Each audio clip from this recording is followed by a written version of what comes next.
এই মুসলমান ইমানের দাবিতে সত্যবাদী হয়ে ইমানের যে আগুন তার অন্তরের মধ্যে জ্বলছে, সেই আগুনের এমন ভাবে সেই আগুন প্রজ্বলিত হয়েছে, একজন সাহাবে রাসূলকে এই মানুষটা তাকে খুন করে হত্যা করে ফেলে। এবং হত্যা করার পরে যেই মানুষটা সাহাবে রাসূলকে, আল্লাহ রাসূলকে যে গালি দিয়েছে তাকে হত্যা করার কারণে, সেই মানুষকে বাংলাদেশের প্রশাসন তাকে গ্রেফতার করে, ঠিক না? একটা কথা মনে রাখবেন, যে প্রশাসন, যে শাসন ব্যবস্থা আল্লাহ রাসূলকে গালি দিয়ে থামাইতে পারে না, আল্লাহকে নিয়ে বাজে মন্তব্য থামাইতে পারে না, যে প্রশাসন, যে শাসন ব্যবস্থা কুরআনের সম্মানের হেফাজত করে না, সেই শাসন ব্যবস্থায় কোন সাহাবে রাসূলের হত্যাকারীকে গ্রেফতার করার কোন নৈতিক অধিকার রাখতে পারে না, ঠিক না?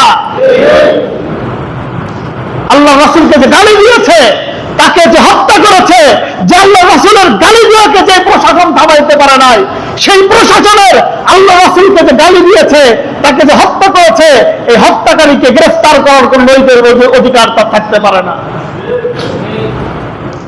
প্রিয় ভাইয়েরা আমার, এগুলো আমাদের ইমানের কথা। বাংলাদেশে এ ধরনের সভ্যতা আবার মাথাচাড়া দিয়ে উঠছে, তার কারণ রাজনৈতিক একটু টালমাটাল অবস্থা। এই কারণে সবাই সেই জায়গা আবার নতুন করে নিজেদের যার যার অবস্থান নাস্তিক্যবাদীরা আবার মাথাচাড়া দিয়ে উঠতে শুরু করেছে। একটা কথা মনে রাখবেন, বাংলাদেশের মুসলমান মরে যায়নি, ঠিক না? সবাই বেঁচে আছে, সজাগ আছে। আল্লাহ তাআলা আমাকে আমাদের সবাইকে সচেতন মুসলমান হওয়ার তৌফিক দান করেন। আর যুবক ভাইয়েরা, তোমাদের কাছে যা বলেছি, মোবাইল ব্যবহারে সীমিত হও। অভিভাবকরা যারা আছেন, ছেলে বা মেয়ে, সবার কাছেই মোবাইল ব্যবহারের খোঁজ খবরটা আপনারা রাখেন। কার সঙ্গে কথা বলছে, কোন চ্যানেলগুলো সে দেখছে, কোন ভিডিওগুলোর প্রতি তার আসক্ত, এই বিষয়গুলোর প্রতি খেয়াল রাখেন। তবে এই সমাজ সুন্দর হবে।